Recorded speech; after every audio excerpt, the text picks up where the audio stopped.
Hello guys, welcome to the Engineers Path Academy. स्वागत है आपका इस नई वीडियो में। आपको पता है कि जेएसएससी झारखंड जो जेई एग्जाम है उसके लिए जो जनरल इंजीनियरिंग का सिलेबस है वो इंजीनियर्स पाथ अकेडमी पे फ्री ऑफ कॉस्ट कराया जा रहा है। मतलब उसका कोई चार्ज नहीं है, ठीक है। और बेसिक से कराया जा रहा है एकदम। जो भी जितना भी जनरल इंजीनियरिंग आता है, मैकेनिकल वाला पार्ट, इलेक्ट्रिकल वाला पार्ट और सिविल वाला।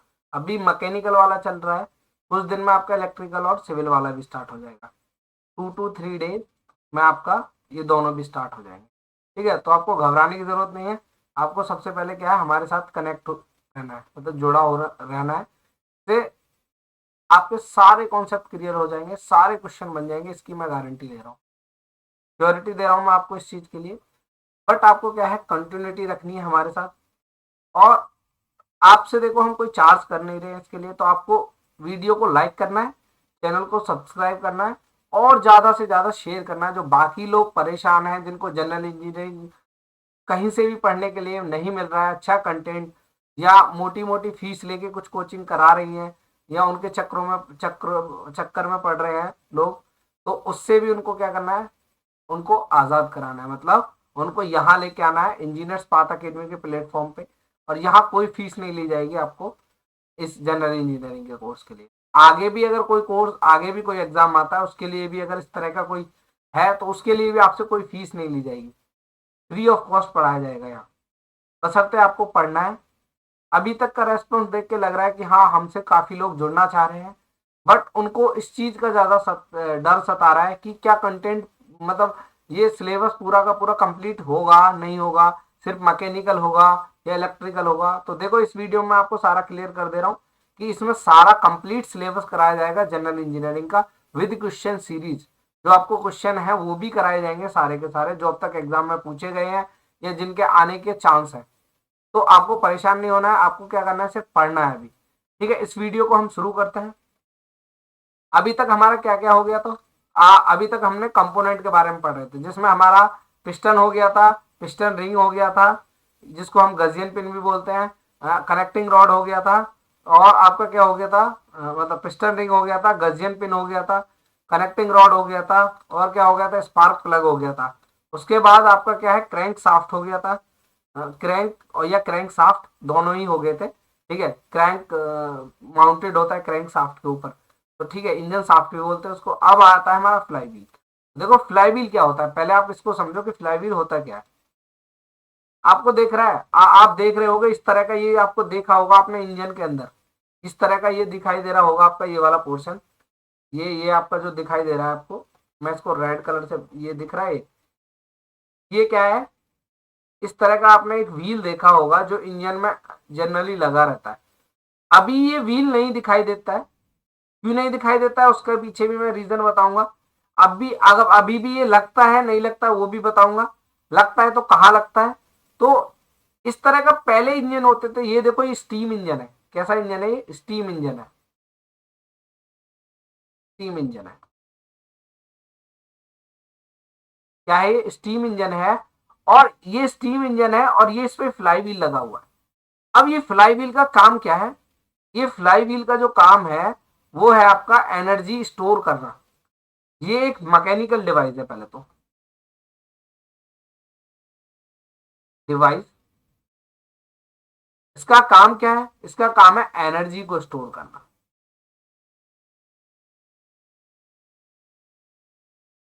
एनर्जी स्टोर करके करता क्या है, ये एनर्जी को स्टोर करता है और जब इंजन को नीड होती है हमारे को, ये उसको क्या करता है, उसको रिलीज करता है। समझ आ रही है बात, जब इंजन को नीड होती है तो ये क्या करता है, इस एनर्जी को इंजन को वापस दे देता है। जो स्टोर एनर्जी होती है, एक्स्ट्रा एनर्जी होती है, उसको वापस से इंजन को दे देता है जब हमें इसको जरूरत होती है। मतलब ये क्या करता है, एनर्जी को स्टोर करता है और रिलीज करता है कब, कब जब इंजन को नीड होती है। जो हमारा ये स्टीम इंजन है, अभी यहाँ हो सकता है कोई और इंजन हो, आपका आईसी इंजन हो सकता है। तो ये स्टोर एनर्जी करता है, और ये करता किस फॉर्म में है, काइनेटिक एनर्जी की फॉर्म में। किस फॉर्म में करता है, काइनेटिक एनर्जी, काइनेटिक एनर्जी। ये क्वेश्चन आता है सबसे पहले, एक ऐसी डिवाइस है, मैकेनिकल डिवाइस है। दूसरा करता क्या है, एनर्जी को स्टोर करने का काम करता है। जो एक्स्ट्रा एक्सेस एनर्जी होती है ना, एक्सेस एनर्जी होती है, उसको स्टोर करता है। और उसको किस फॉर्म में स्टोर करता है? काइनेटिक एनर्जी के फॉर्म में। फिर ये क्या करता है? इसको रिलीज करता है, इसको रिलीज करता है। रिलीज करता है मतलब देता किसको? इंजन को वापस से दे देता है। आप ऐसे समझो, रिलीज लिखूंगा तो आपको लगेगा कि किसको कहाँ रिलीज करता है। कुछ लोग समझेंगे इन्वायरमेंट में। रिलीज करता है किसको? ये इंजन को वापस दे देता है जब इंजन को जरूरत होती है। कैसे देता है उसके बारे में मैं अभी बताऊंगा आपको। देखो ये फ्लाई व्हील है। पहले ये फ्लाई व्हील बहुत बड़े बड़े होते थे, इस तरह से आपने देखा होगा इंजन में। बट आजकल ये देखने को लिए आजकल ये देखने के लिए नहीं मिल रहे हैं। उसके पीछे का रीजन क्या है? पहले तो देखो ये फ्लाई व्हील है, हर एक इंजन के अंदर पाया जाता है, आज भी लगा होता है। बट आज कुछ आजकल इसका सेफ कुछ ऐसा ना हो कि कुछ इस तरह का हो गया। ये देखो ये भी एक फ्लाई व्हील ही है। ये मॉडर्न फ्लाई व्हील है। कैसा फ्लाई व्हील है? मॉडर्न। और ये हमारा ट्रेडिशनल है, जो पहले टाइम में हमारे यूज होते थे वो है। इन दोनों में डिफरेंस क्या है? देखो इसका साइज बहुत बड़ा होता है, ये ना बिग साइज का होता है, बहुत बड़ा हैवी साइज होता है। तो इसका साइज बहुत बड़ा होता है। बट इसका साइज देख रहे हो आप, ये बहुत स्मॉल साइज का है, स्मॉल साइज। ये कैसा है आपका? स्मॉल साइज है। इसके पीछे का कारण क्या है, रीजन क्या है, उसको समझ सकते हैं। आप देख रहे हो ये देखो आप, अगर इस इंजन की बात करूं मैं, देखो इसमें कितने सिलेंडर है? एक, दो, तीन, चार। कितने सिलेंडर है? चार सिलेंडर है। तो जो आजकल आपने देखा होगा कि जो कार आ रही है आपकी, या फिर कोई और व्हीकल है, वो दो सिलेंडर का होता है, तीन सिलेंडर इंजन होता है, चार सिलेंडर इंजन होता है। जनरली पांच सिलेंडर इंजन भी होता है, सिक्स सिलेंडर होता है, एट सिलेंडर होता है। मैक्सिमम 12 सिलेंडर तक आज के जो व्हीकल है वो आ रहे हैं, मैक्सिमम 12 सिलेंडर। तो ये सिलेंडर क्या करते हैं? इन सिलेंडर का कारण जो है, ये रीजन ये है कि ये फ्लाई व्हील जो होता है उसके साइज को रिड्यूस कर देता है। बात समझ आ रही है? इसके पीछे का रीजन ये है कि ये जो एनर्जी स्टोर करता है फ्लाई व्हील, जो एक्सेस एनर्जी होती है उसको स्टोर करता है। वो कब स्टोर करता है वो मैं बताऊंगा, कौन से प्रोसेस पे स्टोर करता है। जब हम एयर स्टैंडर्ड साइकिल में आएंगे तो मैं बताऊंगा। ये एक्सेस एनर्जी को अभी समझो कि इंजन के पास ज्यादा एनर्जी आ गई है, जब उसके पास पावर स्ट्रोक आया, उस एनर्जी को, एक्सेस एनर्जी को ये स्टोर कर लेता है। और तब इंजन को रिलीज करता है जब इंजन को जरूरत होती है, कंप्रेशन के स्ट्रोक में, या फिर आपके सक्शन के केस में, या हमारे एग्जॉस्ट के केस में।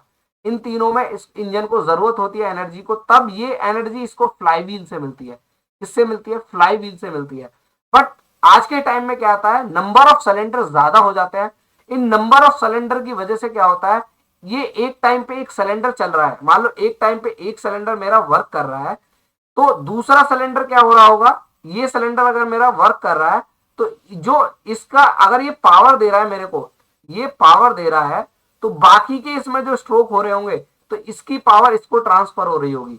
तो बाकी इसकी पावर इसको ट्रांसफर, इसकी पावर है, मतलब एक टाइम पे एक ही इंजन पावर दे रहा होगा, बाकी तीन बाकी के प्रोसेस कर रहे होंगे, बाकी तीन बाकी के प्रोसेस कर रहे होंगे, जिसमें एक सक्शन होगा, एक कंप्रेशन होगा और एक एग्जॉस्ट होगा। तो इससे क्या होता है कि इसको जो एक्सेस एनर्जी जो होती है फ्लाई व्हील स्टोर करता है, उसमें फ्लाई व्हील का साइज ज्यादा नहीं रखते। फिर ये ये जब नंबर ऑफ सिलेंडर बढ़ते हैं ना, जब नंबर ऑफ सिलेंडर इंक्रीज कर जाते हैं किसी भी इंजन के, नंबर ऑफ सिलेंडर इंक्रीज कर जाते हैं,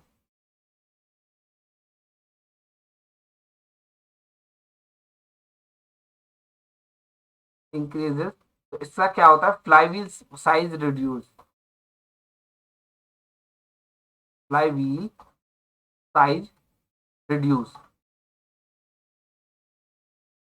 इससे क्या होता है, फ्लाई व्हील का जो साइज होता है वो रिड्यूस हो जाता है। बात समझ आ रही है आपकी? जब भी आपने किसी भी इंजन में, मतलब किसी भी इंजन में अगर नंबर ऑफ सिलेंडर इंक्रीज हो गए, उसका मतलब क्या है, फ्लाई व्हील का साइज रिड्यूस हो जाता है। मतलब फ्लाई व्हील कैसा होता है, स्मॉल फ्लाई व्हील हम यूज करते हैं। बात समझ आ रही है आपको? ये फ्लाई व्हील का वर्किंग होता है। ज्यादातर क्वेश्चन क्या पूछता है कि फ्लाई व्हील क्या करता है, तो एनर्जी स्टोर करता है। दूसरा किस फॉर्म में करता है, काइनेटिक एनर्जी के। ये कैसी डिवाइस है, मैकेनिकल डिवाइस है। नंबर ऑफ सिलेंडर इंक्रीज करने से क्या होता है, ये क्वेश्चन बहुत पूछा जाता है। तो इसके पीछे का रीजन क्या है, फ्लाई व्हील का साइज रिड्यूस हो जाता है। बात समझ आ रही है आपको? और क्या, एक और चीज आप सुन लो कि फ्लाई व्हील जो है हमारा, फ्लाई व्हील जो है ये जनरली जो होता है आजकल, ये बहुत स्मॉल साइज का होता है। बात समझ आ रही है? ये स्मॉल साइज का होता है, बहुत छोटा साइज हो जाता है इसका। ठीक है, तो अगर छोटा साइज होता है तो नंबर ऑफ सिलेंडर बढ़ जा रहे हैं। अब कुछ लोग ये समझते हैं कि नंबर ऑफ सिलेंडर बढ़ने से क्या होता है कि मेरा पावर बढ़ जा रहा है इंजन का। बात समझ आ रही है? मेरे इंजन ज्यादा पावर प्रोड्यूस कर रहा है। तो देखो, पावर तो ज्यादा प्रोड्यूस कर सकता है, कोई डाउट मतलब इसमें नो डाउट वाली बात है कि पावर मैक्सिमम हो। अगर नंबर ऑफ सिलेंडर मेरे इंक्रीज हो रहे हैं तो यहां मैं बोल सकता हूं कि पावर इंक्रीज हो सकता है, पावर पावर बढ़ सकता है। बट इसका पावर बढ़ाने का मोटिव नहीं होता, नंबर ऑफ सिलेंडर बढ़ाने से पावर इंक्रीज करने का हमारा कोई मोटिव नहीं होता। हमारा मेन मोटिव होता है जो फ्लाई व्हील का साइज है उसको रिड्यूस करना। फ्लाई व्हील का साइज अगर रिड्यूस हो जाएगा तो हमारा जो इंजन का वेट है वो मेरा कम हो जाएगा, मेरा इंजन का लाइट वेट का इंजन बनेगा फिर मेरा। बात समझ आ रही है? आजकल आपने देखा होगा बहुत छोटे और कॉम्पैक्ट इंजन बन रहे हैं, तो उसके पीछे का मेन रीजन यही है, उसमें नंबर ऑफ सिलेंडर इंक्रीज करके हम फ्लाई व्हील का साइज रिड्यूस कर दे रहे हैं। तो पावर इंक्रीज हो सकती है, बट जो इसका मेन रीजन है नंबर ऑफ सिलेंडर बढ़ाने का, वो है हमारा फ्लाई व्हील। अब कुछ लोग ये कहेंगे कि पावर इंक्रीज हो रही है तो ये भी तो इसका एडवांटेज है। इसका एडवांटेज ये इसलिए नहीं है कि आप एक सिंगल सिलेंडर से, अगर आप एक सिंगल सिलेंडर ही लेंगे तो इससे भी आप सेम पावर जनरेट कर सकते हैं। आप इससे भी सेम पावर ले सकते हैं, जिससे आप 4 या 5 सिलेंडर से पावर ले रहे हैं। मैं यहां नीचे लिख दे रहा हूं, अगर आप 5 सिलेंडर ले रहे हो, मान लो आपने 5 सिलेंडर इंजन लिया है, जितनी ये पावर प्रोड्यूस कर रहा है, जितनी ये पावर प्रोड्यूस कर रहा है, अगर इतनी ही पावर मैं एक सिलेंडर से भी ले सकता हूं। एक सिलेंडर अगर मेरा इंजन है तो इससे भी मैं सेम पावर ले सकता हूं। बट इसमें और इसमें डिफरेंस क्या आएगा, एक सिलेंडर का जो इंजन होगा उसमें मेरा फ्लाईव्हील बहुत बड़ा साइज का होगा। फ्लाईव्हील जो होगा उसका साइज मेरा बहुत ज्यादा होगा। बट इसके केस में क्या होता है, मेरा फ्लाईव्हील का साइज बहुत कम हो जाता है। फ्लाईव्हील का साइज मेरा बहुत कम हो जाता है। तो ये कोई मतलब मैं कह सकता हूं अगर नंबर ऑफ सिलेंडर में इंक्रीज कर दूं तो मेरा फ्लाईव्हील का साइज रिड्यूस होता है, पावर मेरा इंक्रीज हो सकता है, इंक्रीज हो सकता है। बट मेरा मेन मोटिव जो है, मेन जो मेरा फंक्शन है नंबर ऑफ सिलेंडर इंक्रीज करने का, वो मेरा फ्लाईव्हील का साइज रिड्यूस करना है। बिकॉज ऑफ दैट कि मैं एक सिंगल सिलेंडर से भी उतनी ही पावर जनरेट कर सकता हूं, बट उस केस में मेरा इंजन इंजन जो होगा उस केस में मेरा इंजन जो होगा उसका साइज बहुत बड़ा होता है। बात समझ आ रही है आपको? इसीलिए सेम पावर में जनरेट कर सकता हूं। ये मेरा फ्लाई व्हील का पूरा फंक्शनिंग था। बात समझ आ रही है? अब मैं अगर इंजन पे चलूं, अगर मैं फोर स्ट्रोक इंजन की बात करूं, अभी देखो मैं 4 स्ट्रोक इंजन की बात करता हूं।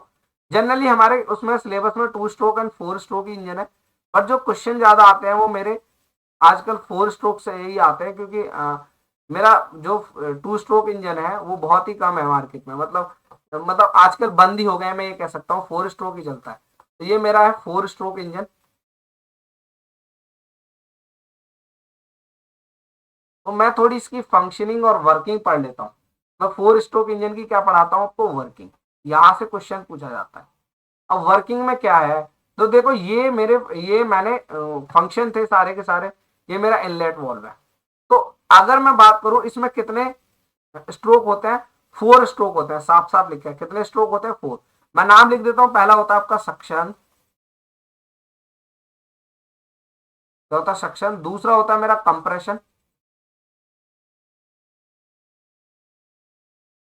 तीसरा होता है मेरा पावर स्ट्रोक, पावर या एक्सपेंशन, पावर, पावर और एक्सपेंशन, एक्सपेंशन। फोर्थ मेरा होता है आपका एग्जॉस्ट, एग्जॉस्ट। ये मेरे 4 स्ट्रोक होते हैं। कितने स्ट्रोक होते हैं मेरे, 4 स्ट्रोक होते हैं। बात समझ आ रही है आपको? अभी मैं क्या करता हूँ आपको इसी से समझाता हूँ थोड़ा।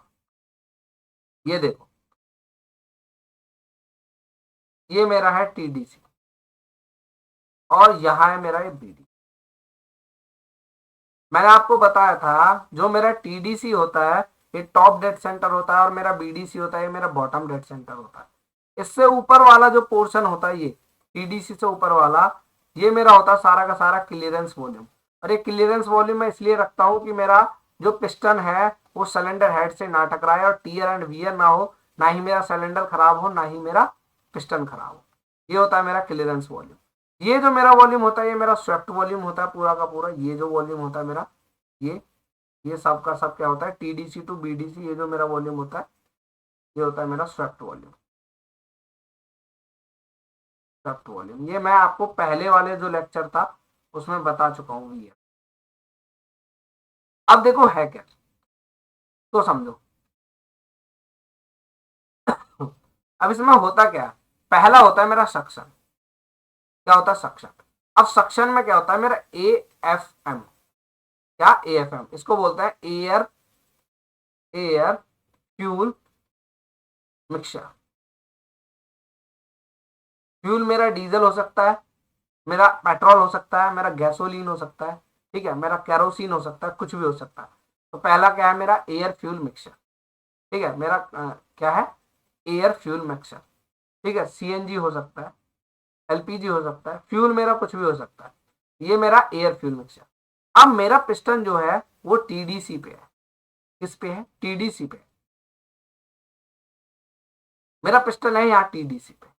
अब क्या हुआ, मेरा एयर फ्यूल, मेरा जो इनलेट वॉल्व है ये ओपन होगा और ये आपको दिखाई दे रहा है स्काई कलर का। ये स्काई कलर का जो है ये आपका स्काई कलर का जो है ये स्काई कलर का, ये क्या है, ये मेरा एयर फ्यूल मिक्सचर आ रहा है। तो इनटेक होगा मेरा एयर फ्यूल मिक्सचर जब मेरा इनलेट वॉल्व ओपन होगा। तो मेरा पहला क्या है, इनलेट वॉल्व मेरा ओपन होगा। इनलेट वॉल्व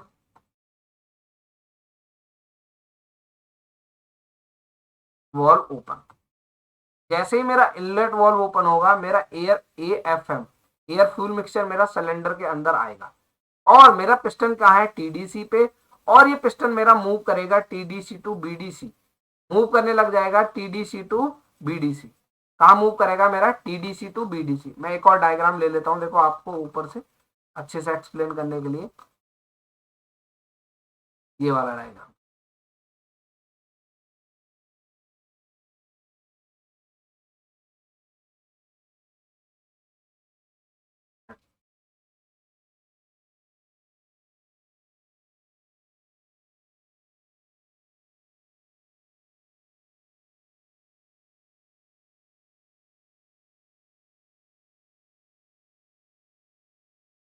ये थोड़ा इससे क्लियरिटी आपको अच्छी हो जाएगी इसलिए।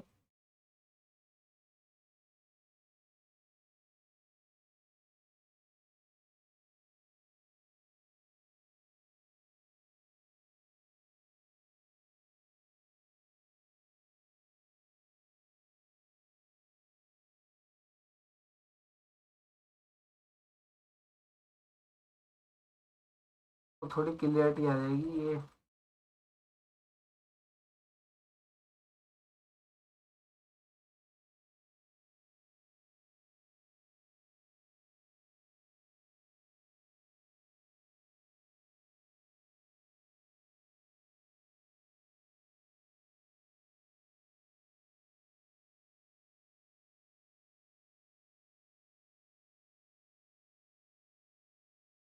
क्या हो रहा है इसमें, मिनट बस।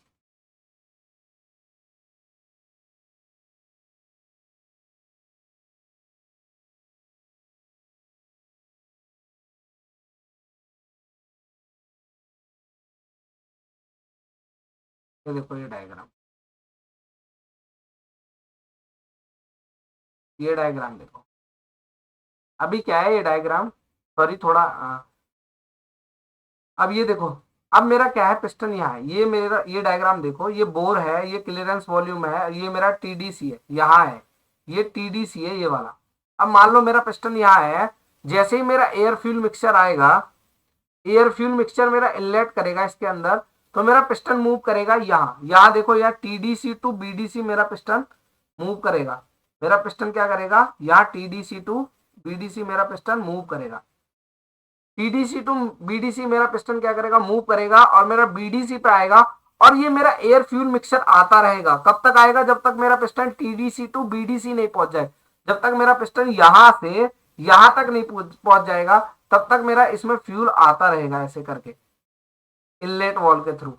और ये जो मेरा प्रोसेस होता है या ये मेरा जो स्ट्रोक होता है ये होता है मेरा कांस्टेंट प्रेशर पे। किस पे होता है मेरा, कांस्टेंट प्रेशर। ये मेरा किस पे होता है, कांस्टेंट प्रेशर। और इसको बोलता हूं मैं सक्शन प्रोसेस, सक्शन प्रोसेस या कांस्टेंट प्रेशर प्रोसेस। बात समझ आ रही है। प्रोसेस मतलब सक्शन क्या है मेरा, ये स्ट्रोक है, और प्रोसेस क्या है मेरा, कांस्टेंट प्रेशर। मेरा जब एयर फ्यूल आ रहा है, अब मान लो मेरा एयर फ्यूल कहां तक आया, टीडीसी तक। अब मेरा एयर फ्यूल आ गया टीडीसी तक, टीडीसी से बीडीसी तक। अब तुमने क्या किया, ये अब मेरे को इसको कंप्रेस करना है। किस पे क्या करना है, इसको कंप्रेस करना है। अब कंप्रेस करूंगा मैं इसको, तो अब मेरा जो फ्यूल पहले आ चुका है, अब मेरा इनलेट वॉल्व बंद हो जाएगा, अब मेरा इनलेट वॉल्व क्लोज हो जाएगा। अब मेरा पिस्टन मूव करेगा। अब मेरा पिस्टन क्या करेगा, मूव करेगा कहां से कहां तक, बीडीसी टू टीडीसी। अब मेरा पिस्टन मूव करेगा बीडीसी टू टीडीसी। ये मेरा पिस्टन क्या करेगा, ऊपर की तरफ मूव करेगा इस तरह से। तो ऊपर की तरफ मूव करेगा तो अब वॉल मेरा क्लोज्ड है तो बाहर तो जाएगा नहीं मेरा ये एएफएम जो एयर फ्यूल मिक्सचर आया था। अब ये मेरे इसको क्या करेगा, कंप्रेस करेगा। क्या करेगा, इसको कंप्रेस, इसको क्या करेगा, कंप्रेस। और इसको बोलते हैं process to compression stroke, compression stroke. क्या बोलते हैं हम इसको, कंप्रेशन स्ट्रोक। अब कंप्रेस होने की वजह से क्या होगा, जो एएफएम आया था, जो ये कंप्रेस होगा। तो जब किसी भी चीज को आप कंप्रेस करोगे तो क्या करेगा, और कंप्रेस का मतलब उसका प्रेशर इंक्रीज करेगा, और प्रेशर इंक्रीज होता है इसका टेम्परेचर भी इंक्रीज हो जाएगा। बात समझ आई। कंप्रेशन स्ट्रोक में मेरा प्रेशर भी इंक्रीज हुआ और मेरा टेम्परेचर भी इंक्रीज हुआ। अब देखो हम आ गए यहाँ पे टीडीसी पे। अभी इसका टेम्परेचर बढ़ा के ये टेम्परेचर जो हो जाएगा, ये टेम्परेचर ये मेरा टी फ्लैश पॉइंट टेम्परेचर के बराबर हो जाएगा। फ्लैश पॉइंट टेम्परेचर, ये फ्लैश पॉइंट टेम्परेचर मैं प्रीवियस लेक्चर में भी बता चुका हूं। ये एक ऐसा टेम्परेचर होता है जहां पे फ्यूल मेरा रेडी है बर्न करने के लिए। कहने का मतलब है फ्यूल अगर इसको थोड़ा सा भी एनर्जी मिल जाए, ये स्पार्क मिल जाए, तो एकदम बूम कर जाएगा। मतलब एकदम क्या करेगा, ये हीट हो जाएगा, पूरी तरह से जल जाएगा, मतलब बर्न कर जाएगा। तो ये टी फ्लैश पॉइंट टेम्परेचर एक ऐसा टेम्परेचर होता है जहां पे कोई भी चीज जलने के लिए एकदम रेडी है। बात समझ आ रही है। मतलब इसको थोड़ा सा स्पार्क मिल जाए कहीं से भी, ये तुरंत जल जाएगा, टेम्परेचर इतना हाई हो चुका है। और इसको बोलते हैं टी फ्लैश पॉइंट टेम्परेचर। क्या बोलते हैं, T flash point temperature. T for temperature, flash point temperature. T flash से हम इसको डिफाइन करते हैं। अब देखो यहां आ गया ये टीडीसी पे पूरी तरह से कंप्रेस है, मतलब कंप्रेस हुआ है। कंप्रेस के बाद इसका प्रेशर भी बढ़ गया है, इसका टेम्परेचर भी इंक्रीज हो गया है। अब यहां देखो, यहां होता है स्पार्क, आपको पता है यहां लगा होता है स्पार्क ऐसे। और स्पार्क का क्या काम होता है वो मैं अच्छी तरह समझा चुका हूं, पढ़ा चुका हूं प्रीवियस वीडियो में। अब जैसे ही मेरा पिस्टन यहाँ पे है टीडीसी पे, अब टीडीसी से ऊपर देखो आप, वॉल्यूम क्या है, वीसी है, जिसको मैंने क्लियरेंस वॉल्यूम बोला है।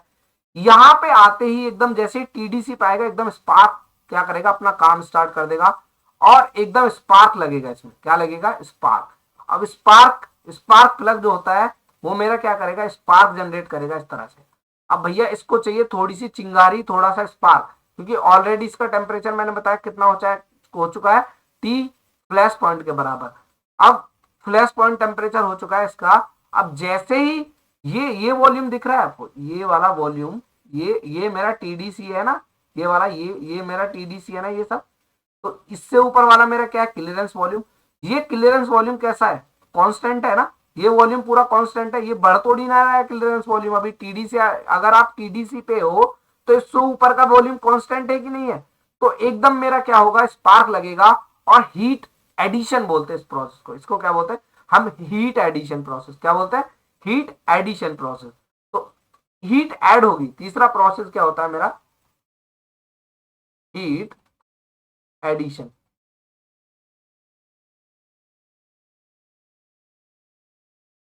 और ये होता किस पे, मेरा कांस्टेंट वॉल्यूम, कांस्टेंट वॉल्यूम। और वो कांस्टेंट वॉल्यूम दिख रहा है आपको, ये क्या क्लियरेंस वॉल्यूम है, मतलब ये पूरा का पूरा वॉल्यूम दिख रहा है, इससे ऊपर का टीडीसी से ऊपर का वॉल्यूम एकदम कांस्टेंट है कि नहीं है। अभी पिस्टन टीडीसी पे है और ये पूरा वॉल्यूम क्या है मेरा, कांस्टेंट है यहां से यहां तक, इसको मैंने क्लियरेंस वॉल्यूम बोला है वीसी। तो ये होता है मेरा हीट एडिशन प्रोसेस। अब जैसे ही इसमें तुमने स्पार्क लगेगा, एकदम हीट, मेरा पूरा का पूरा जो फ्यूल था वो बर्न करने लगेगा, और इसको एकदम मेरे को क्या मिलेगा, टेम्परेचर बहुत ज्यादा इंक्रीज हो जाएगा। टेम्परेचर पहले ही ऑलरेडी बहुत इंक्रीज हो चुका था, उसके बाद और टेम्परेचर इंक्रीज हो जाएगा जब हीट एडिड होगा, हीट एडिशन होगा। तो इसकी वजह से क्या होगा, मेरा प्रेशर और ज्यादा इंक्रीज हो जाएगा और टेम्परेचर तो और ज्यादा इंक्रीज हो जाएगा हीट एडिशन पे। बात समझ आ रही है आपको। अब क्या होगा, जैसे ही हीट ऐड होगा, जैसे ही हीट ऐड होगा, यहाँ पे अगर मेरा पिस्टन है, ये वाला पिस्टन एज्यूम करो यहाँ पे है, तो ऐसे इस पे हीट ऐड होगा तो एकदम इस पे फोर्स लगेगा, पे प्रेशर, हाई प्रेशर है, हाई प्रेशर है कि नहीं है, क्योंकि देखो इसका प्रेशर ऑलरेडी बहुत इंक्रीज हो चुका था। अब जैसे हीट ऐड किया तो प्रेशर और इंक्रीज हो गया, और इस प्रेशर की वजह से इसके ऊपर एक फोर्स आएगा, के ऊपर एक फोर्स आएगा, और ये पिस्टन को क्या करेगा, नीचे की तरफ ढकेलेगा इस तरह से। और पिस्टन क्या करेगा, फिर से टीडीसी टू बीडीसी मूव करेगा, और इस प्रोसेस, इसके बाद जो प्रोसेस आता है फोर्स, इसको हम बोलते हैं पावर स्ट्रोक और एक्सपेंशन प्रोसेस, एक्सपेंशन प्रोसेस क्या बोलते हैं, एक्सपेंशन प्रोसेस। और ये एक्सपेंशन प्रोसेस कहां से कहां तक होगा, इसको कहां से कहां तक होगा, टीडीसी टू बीडीसी। और यही मेरा पावर स्ट्रोक है, इसी में मेरे को पावर मिलती है। आपने सक्शन कराया, सक्शन में भी आपको पावर देनी पड़ेगी, आपने कंप्रेशन कराया उसमें भी आपको पावर देनी पड़ेगी। लेकिन जैसे ही आपने पावर स्ट्रोक कराया या एक्सपेंशन कराया, इसमें आपको पावर मिलती है, यहां से आपको मिलती है पावर, जो वर्क डन मिलता है, वर्क डन मिलता है बाय द पिस्टन, इसी यही हमको मिलता है वर्क डन, यहां से हमको वर्क डन मिलता है या यहां से हमको पावर मिलती है, इसीलिए हम इसको पावर स्ट्रोक बोलते हैं। अब जैसे ही मेरा पिस्टन यहाँ पे आ गया, अब जैसे जैसे धीरे धीरे मेरा पिस्टन नीचे आएगा तो क्या होगा, इसका प्रेशर भी डिक्रीज होता चला जाएगा, और इसका टेम्परेचर भी मेरा क्या करेगा, डिक्रीज करेगा। बात समझ आ रही है। एक्सपेंशन हो रहा है, तो एक्सपेंशन हो रहा है तो इसका प्रेशर भी डिक्रीज होगा, और प्रेशर डिक्रीज होने की वजह से क्या होगा, इसकी पावर मतलब इसका टेम्परेचर भी डिक्रीज हो जाएगा। बात समझ आ रही है आपको। अब मेरा पिस्टन बीडीसी पे आ गया। अब बीडीसी पे जैसे ही मेरा पिस्टन आएगा, मेरा पिस्टन देखो यहाँ बीडीसी पे आ गया, यहाँ है मेरा अभी पिस्टन, ये मेरा पिस्टन बीडीसी पे है, मानो ये मेरा पूरा बीडीसी है, अभी मेरा पिस्टन यहाँ पे। अब इसमें क्या होगा, इसमें क्या होगा, अब यहाँ देखो इसमें क्या होगा, जैसे ही पिस्टन मेरा बीडीसी पे आया तो पूरा का पूरा फ्यूल था बर्न हो गया। अब बर्न होने के बाद कुछ गैसेस बची, मेजर एग्जॉस्ट गैस बोलते हैं उनको। उसमें एक बचेगा आपका H2O, दूसरा बचेगा आपका CO2 या CO, या आपका नाइट्रोजन, ये आपकी बचेंगी, और इनको बोलते हैं मेजर, इनको क्या बोलते हैं, मेजर एग्जॉस्ट, एग्जॉस्ट या एग्जॉस्ट गैस। अब मेरा पिस्टन बीडीसी पे है जहां पे, अब मेरा सिलेंडर, इनसाइड द सिलेंडर आपने देखा प्रेशर बहुत ज्यादा है एज कंपेयर टू सराउंडिंग, बाहर के प्रेशर से, और टेम्परेचर भी मेरा बहुत ज्यादा है बाहर के प्रेशर से, क्योंकि अभी अभी मेरे सिलेंडर ने एक्सपेंशन किया है हीट ऐड होने के बाद। तो इससे क्या हुआ, इससे क्या हुआ, अब मेरा पिस्टन बीडीसी पे आ गया। अब जैसे ही बीडीसी पे आएगा तो ये दिख रहा है आपको एग्जॉस्ट वॉल, ये मेरा एग्जॉस्ट वॉल ओपन हो जाएगा एट द बीडीसी, और बीडीसी पे एग्जॉस्ट वॉल होगा। तो जैसे ही एग्जॉस्ट वॉल ओपन होगा, एग्जॉस्ट वॉल ओपन होने की वजह से क्या होगा, मेरे बाहर का प्रेशर भी कम है, बाहर का टेम्परेचर भी कम है, इनसाइड द मेरा सिलेंडर टेम्परेचर बहुत ज्यादा है, प्रेशर भी बहुत ज्यादा है। तो मेरी एग्जॉस्ट गैस होंगी सब बाहर की तरफ मूव करने लग जाएंगी, क्या करेंगी, सब की सब बाहर की तरफ मूव करने लग जाएंगी, क्योंकि हमेशा मेरा कोई भी फ्लूइड है वो low pressure to higher pressure move करता है। तो मेरी सारी की सारी जो मैक्सिमम मेजर एग्जॉस्ट गैस होंगी वो बाहर निकल जाएंगी। बात समझ आ रही है? एट द बीडीसी, जब मेरा पिस्टन बीडीसी पे, क्लियर है, तब मेरा पिस्टन बीडीसी पे है। और इसी प्रोसेस को हम बोलते हैं, इसी प्रोसेस को हम बोलते हैं heat rejection. Heat rejection at constant pressure, constant volume. क्या? Constant volume. बात समझ आ रही है? क्या बोलते हैं हम इसको? Constant volume. कांस्टेंट वॉल्यूम कैसे है समझो, कांस्टेंट वॉल्यूम कैसे है ये चीज समझो। मेरा पिस्टन कहां पे अभी? बीडीसी पे। बीडीसी से ऊपर वाला पूरा वॉल्यूम देखो, बीडीसी से ऊपर वाला क्या है मेरा? स्वेप्ट वॉल्यूम है पीएस, प्लस क्या है मेरा? VC, clearance volume. ये पूरा वॉल्यूम बना के मैंने कोई वॉल्यूम मान लिया V। बात समझ आ रहा है? मैंने कोई वॉल्यूम मान लिया V, दोनों मिला के।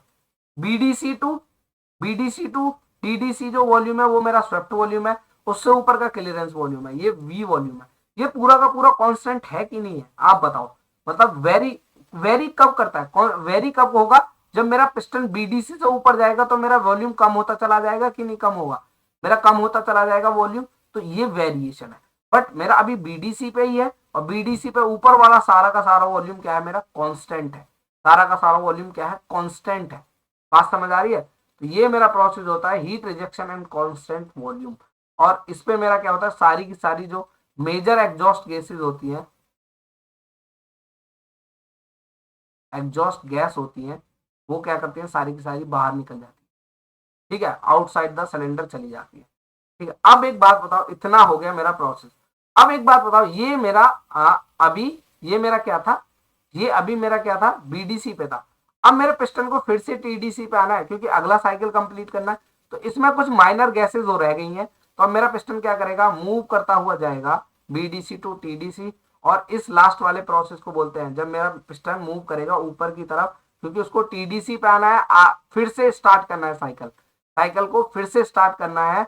तो इस वाले आखिरी वाले स्ट्रोक को मैं बोलता हूं, आखिरी वाला जो पांचवा वाला मेरा प्रोसेस है, उसको बोलता हूं मैं क्या? एग्जॉस्ट। Exhaust process. बात समझ आ रही है? क्या बोलता हूं मैं? Exhaust process. अब देखो, ये मेरा पूरा वर्किंग था एक 4 स्ट्रोक आईसी इंजन का। इसका 4 स्ट्रोक आईसी इंजन का वर्किंग था। अब ये मैंने एक ना आपको मतलब किस तरह से आईसी इंजन काम करता है वो समझा है। अब हो सकता है अलग अलग साइकिल आए, मान लो डीजल साइकिल आ जाए, उसमें हीट एडिशन एक कांस्टेंट प्रेशर होता है, तो उसके बारे में हम वही बात करेंगे। उसके बाद अगर डुअल साइकिल आ जाए, उसमें heat addition constant volume and constant pressure दोनों पे होता है, उसके बारे में अलग से बात कर लेंगे। ये एक मैंने आपको जनरल लेआउट बताया पूरा का पूरा। अब देखो, यहां मैं थोड़ा आपको एक चीज समझा देता हूं। अब इसमें मुझे समझाना आपको ये है कि अगर मैं इसमें स्ट्रोक की बात करूं, किसकी? स्ट्रोक की बात करूं, तो ये मेरा फिर 4 स्ट्रोक इंजन है। कैसा इंजन है? 4 स्ट्रोक। अब स्ट्रोक के मैं नाम लिख रहा हूं। अगर मैं सिर्फ स्ट्रोक की बात करूं, तो ये मेरा 4 स्ट्रोक है। पहला स्ट्रोक था मेरा सक्शन, सक्शन स्ट्रोक। दूसरा था मेरा कंप्रेशन। तीसरा था मेरा पावर। चौथा था मेरा एग्जॉस्ट, एग्जॉस्ट स्ट्रोक। ये मेरा स्ट्रोक। अगर मैं 4 स्ट्रोक की बात करूं तो ये मेरे 4 स्ट्रोक हो गए एक आईसी इंजन के अंदर। ठीक है, अगर मैं प्रोसेस की बात करूं, किसकी बात करूं? अगर मैं प्रोसेस की बात करूं, तो इसमें मेरे 6 प्रोसेस होते हैं। कितने प्रोसेस होते हैं? 6। पहला प्रोसेस होता है मेरा सक्शन प्रोसेस, जिसको कांस्टेंट वॉल्यूम पे करते हैं, सॉरी कांस्टेंट प्रेशर पे करते हैं। दूसरा होता है मेरा कंप्रेशन स्ट्रोक, या इसमें कंप्रेशन प्रोसेस बोलते हैं इसको। क्या होता है मेरा? ये कंप्रेशन प्रोसेस। कंप्रेशन तो मैं हटा देता हूं यहां से, इसको बोलता हूं मैं कंप्रेशन प्रोसेस, कंप्रेशन प्रोसेस। और ये होता है मेरा आइसेंट्रोपिकली। कैसा होता है? आइसेंट्रोपिकली, यानी कि रिवर्सिबल प्लस एडियाबेटिक। आगे बात करूंगा क्या रिवर्सिबल होता है, क्या एडियाबेटिक है। अभी आप समझ लो, मैं समझा दूंगा आपको डिटेल में, टेंशन लेने वाली बात नहीं है कि क्या आइसेंट्रोपिक। ये कंप्रेशन होता है मेरा आइसेंट्रोपिकली। कैसा होता है? आइसेंट्रोपिक। क्या होता है आइसेंट्रोपिक? मैं समझा दूंगा, टेंशन लेने की बात नहीं है, बता दूंगा अच्छी तरह। ये होता है मेरा heat addition at constant volume. मैंने बताया था आपको कैसे होता है। मेरा हीट ऐड होगा, जहां पे मेरा हीट ऐड हो रहा है, पिस्टन मेरा टीडीसी पे होता है, और उससे ऊपर वाला जितना वॉल्यूम होता है वो सब कांस्टेंट होता है, इसलिए मैं heat addition at constant volume मानता हूँ। ठीक है। अगला वाला होता है मेरा पावर स्ट्रोक एक्सपेंशन प्रोसेस, जो ये भी मेरा कैसा होता है? आइसेंट्रोपिकली, आइसेंट्रोपिक प्रोसेस होता है। घबराने की जरूरत नहीं है। क्या आइसेंट्रोपिक होता है, क्या मेरा कांस्टेंट वॉल्यूम होता है, क्या मेरा कांस्टेंट प्रेशर होता है, मैं सब बताऊंगा आपको ये आगे, जब हम एयर स्टैंडर्ड साइकिल में अभी थोड़ी देर में या नेक्स्ट लेक्चर में हम पहुंच जाएंगे, तो वहां मैं आपको इसको डिटेल में बता दूंगा कि कैसे होते हैं आइसेंट्रोपिक प्रोसेस, कैसा होता है आपका कांस्टेंट वॉल्यूम और कैसा होता है आपका कांस्टेंट प्रेशर। ठीक है, जितने भी प्रोसेस है बता दूंगा। पांचवा प्रोसेस होता है मेरा कांस्टेंट वॉल्यूम, बताया था, heat rejection, major exhaust gas निकल जाती है, तो ये कैसा होता है मेरा कांस्टेंट वॉल्यूम प्रोसेस। ठीक है। फाइनल होता है मेरा सिक्स, मेरा होता है एग्जॉस्ट। कैसा होता है? Exhaust process. कैसा होता है मेरा? एग्जॉस्ट। एग्जॉस्ट में क्या होता है? जो माइनर गैसेस बची होती है ना, माइनर एग्जॉस्ट गैसेस होती है, वो बाहर हो जाती है। उनको पिस्टन क्या करता है? जब मूव करता है टीडीसी टू, जब मेरा पिस्टन मूव करता है बीडीसी लास्ट में, या बीडीसी टू टीडीसी, तो वो अपने साथ धकेलता हुआ ले जाता है और फिर क्या करता है? मेरा एग्जॉस्ट वॉल से बाहर कर देता है। अब जैसे ही ये मेरे सारे के सारे प्रोसेस कंप्लीट होंगे, कितने प्रोसेस हुए? 6। स्ट्रोक कितने हैं? 4। इन चीजों में डिफरेंस समझ लो। स्ट्रोक है 4, suction, compression, power, exhaust. Process कितने हैं? 6। कांस्टेंट प्रेशर, कांस्टेंट प्रेशर पे क्या होता है? मेरा सक्शन प्रोसेस। क्या होता है? Suction process. दूसरा कंप्रेशन प्रोसेस। तीसरा मेरा क्या होता है? एडिशन। चौथा पावर। पांचवा हीट रिजेक्शन। छठा एग्जॉस्ट प्रोसेस। बात समझ आ रही है? कितने होते हैं मेरे प्रोसेस? 6। अब जैसे ही मेरा एग्जॉस्ट से सारी गैस निकल जाएंगी बाहर, फिर से मेरा पिस्टन टीडीसी पे आ जाएगा और फिर से सक्शन स्टार्ट हो जाएगा, मतलब नया एयर फ्यूल मिक्सचर आना स्टार्ट हो जाएगा। बात समझ आ रही है? फिर से ये सारे प्रोसेस होंगे और इसी को बोलते हैं हम 4 स्ट्रोक आईसी इंजन। क्या बोलते हैं इसको? 4 स्ट्रोक आईसी इंजन। बात समझ आ रही है? 4 स्ट्रोक आईसी इंजन। बात समझ आ रही है एकदम? ये होती है मेरी वर्किंग। और मेरा एयर फ्यूल मिक्सचर में मेरा जनरली क्या होता है? हाइड्रोकार्बन होते हैं। क्या होता है मेरा? हाइड्रोकार्बन होते हैं। बात समझ आ रही है आपको? CXHY, ये हाइड्रोकार्बन होता है। तो इसमें क्या होता है? केमिकल एनर्जी होती है, जो मैंने बता दिया। और ये किस में कन्वर्ट हुई थी? हीट में कन्वर्ट हुई। हीट के बाद एक डिस्प्लेसमेंट वर्क में कन्वर्ट हुई। डिस्प्लेसमेंट के बाद ये रोटेशनल, रोटेशनल के बाद आपको मोशन मिलता है इंजन का। तो ये मेरा पूरा का पूरा आईसी जो इंजन होता है 4 स्ट्रोक, उसका मैंने वर्किंग बता दिया। क्या क्या क्वेश्चन पूछे जाते हैं वो भी बता दिया। ठीक है। आई होप कि ये आपको पूरा का पूरा जो है कॉन्सेप्ट क्लियर हो गया होगा। अगर आपको नहीं समझ आया है तो आप एक बार फिर से वीडियो को रिपीट करके देख लीजिए और अच्छे से क्लियर हो जाएगा। ठीक है। ये प्रोसेस जो मैंने बताए हैं ये भी मैंने आपको समझाया है, तो परेशान होने की जरूरत नहीं है कि यार ये मतलब क्या है, नया पहली बार सुना है आइसेंट्रोपिक। तो क्या होता है आइसेंट्रोपिक प्रोसेस? ये सब constant volume process, constant pressure process, ये सब मैं आगे बताऊंगा जब हम air stand, auto cycle, diesel cycle, dual cycle, ये सब हम पढ़ेंगे ना, उसमें मैं आपको अच्छे से बनाऊंगा, बताऊंगा कि कैसे हम इनका ग्राफ ड्रॉ करते हैं, प्रॉपर्टी डायग्राम कैसे ड्रॉ करते हैं। ठीक है। बहुत आसान है, बहुत अच्छी तरह समझ आ जाएगा, घबराने की बात नहीं है। देखो मैं यार इतनी मेहनत कर रहा हूँ और मेरी टीम इतनी मेहनत कर रही है आप लोगों के लिए, सिर्फ इसलिए कि आपका कुछ फायदा हो जाए। कुछ जो बच्चे परेशान हैं, जो जिनको सच्ची में एक अच्छे कंटेंट की नीड है, उनका भला हो जाए। तो प्लीज यार गाइज, अगर आप वीडियो को देख रहे हो तो इसको सबसे पहले आपको शेयर करना है, चैनल को सब्सक्राइब करना है, वीडियो को लाइक करना है। ठीक है। और हमारा इस क्रांति में साथ देना है, एक रेवोल्यूशन लाने की मैंने सोचा है, तो उसमें आपको साथ देना है। और जितने भी लोग बड़ी बड़ी कोचिंगों में फीस देके फीस देके इतना अच्छा कंटेंट भी नहीं ले पा रहे हैं, मैं सही बता रहा हूँ आपको, इतना अच्छा कंटेंट नहीं ले पा रहे हैं, उनको बताओ कि भैया जहां तुम 10,000, 20,000, 50,000 फीस दे के कंटेंट ले रहे हो, वो कंटेंट फ्री में अवेलेबल है इंजीनियर्स पाथ अकेडमी के यूट्यूब चैनल पे। ठीक है। और हमारा गूगल प्ले स्टोर में ऐप है, आप वहां से जाके डाउनलोड कर सकते हैं। इंजीनियर्स पाथ अकेडमी के नाम से ही है। वहां आपको फ्री टेस्ट मिलेंगे, जितने भी होंगे मैं फ्री टेस्ट कंडक्ट कराएंगे हम, जितने भी वही मिलेंगे सारे के सारे, तो आपको वो डाउनलोड करना पड़ेगा अगर आपको फ्री टेस्ट देने हैं। या कोई हम टेस्ट सीरीज लॉन्च करेंगे, जितने भी all over India AJE exam होते हैं तो वो भी आपको वहीं मिलेंगी। और आप टेस्ट सीरीज भी आप मैच करा सकते हैं किसी अदर इंस्टीट्यूट से, मतलब आपको वही क्वेश्चन नहीं मिलेंगे वही घिसे पिटे जो आजकल मतलब बाकी सब वही कॉपी पेस्ट मार रहे हैं। नए क्वेश्चन मिलेंगे, नए इन द सेंस मतलब हम कहीं नए क्वेश्चन डिजाइन नहीं कर रहे हैं, बट डाटा हमने चेंज किया थोड़ा, जो आपको मॉडिफिकेशन करके क्वेश्चन फ्रेम करके मिलेंगे वहां। ठीक है। दूसरा, इंजीनियर्स पाथ अकेडमी का टेलीग्राम चैनल है जिसका लिंक डिस्क्रिप्शन में है। वो भी आपको जाके क्या करना है, डाउनलोड, वो भी जाके आपको क्या करना है, ज्वाइन कर लेना है। वहां पे मैं जॉब का और अपडेट डालता हूँ, जो भी इंपॉर्टेंट चीज होती है वो मैं वहां डाल देता हूँ, जिनका वीडियो बनाना पॉसिबल नहीं होता है। दूसरा, आपको क्या करना है, जो सीरियस स्टूडेंट है, जो झारखंड जेई के लिए डेडिकेटेडली प्रिपरेशन कर रहे हैं, हम उनके लिए टेक्निकल भी बहुत जल्दी लेके आएंगे। एक बार नॉन टेक खत्म, मतलब एक बार ये जनरल इंजीनियरिंग खत्म कर दें, उसके बाद जो पेपर 2 है उस पर भी हम काम करने का सोच रहे हैं, और उसका कंटेंट भी फ्री मिलेगा आपको। तो टेंशन लेने की बात नहीं है कि ये फ्री है, क्या पता वो पेड, कुछ पेड नहीं रहने वाला है, फ्री रहेगा वो भी। ठीक है। इसके बाद क्या करना है आपको, एक व्हाट्सअप ग्रुप बनाया है मैंने, जिसमें डेडिकेटेड लोग मतलब जो झारखंड जेई के लिए डेडिकेशन के साथ लगे हुए हैं वो ज्वाइन करें। ठीक है। और वो व्हाट्सअप ग्रुप है, वहां पे मेरी पूरी टीम एक्टिव है, आप कोई भी क्वेश्चन कभी भी पूछ सकते हैं, 24 घंटे अवेलेबल है। बट वहां सिर्फ JSSC से रिलेटेड, स्टडी मटेरियल से रिलेटेड ही बात करें। ठीक है। इधर उधर की कोई पॉलिटिकल बात या फिर इधर उधर की स्टेट वगैरह, इस स्टेट में ये वो ये सब चीजें ना करें प्लीज। ठीक है। तो आप उस ग्रुप को ज्वाइन कर लें। आपको जो डाउट होगा आपका रिलेवेंट एग्जाम, हम वहाँ जो मेरी टीम में कोई भी मेंबर आपको तुरंत रिप्लाई करेगा, जवाब देगा।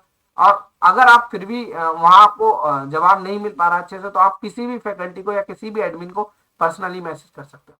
तो प्लीज गाइज, इस क्रांति में, इस मुहिम जो हमने छेड़ी है उसमें हमारा साथ दें, और इस वीडियो को ज्यादा से ज्यादा शेयर कर, और चैनल को तो यार सब्सक्राइब कर ले। आपको कुछ जाएगा नहीं, हम आपसे कुछ नहीं मांग रहे हैं, सिर्फ मैं कुछ चीजें करने के लिए बोल रहा हूँ जो जिनमें आपका कोई पैसा नहीं लगेगा। ठीक है। इससे क्या होता है, हमें और मेरी टीम को मतलब मोटिवेशन मिलेगा और हम और अच्छा कंटेंट लेके आए। ठीक है। इस वीडियो में इतना ही, शुक्रिया, मिलते हैं जल्दी ही नेक्स्ट वीडियो में।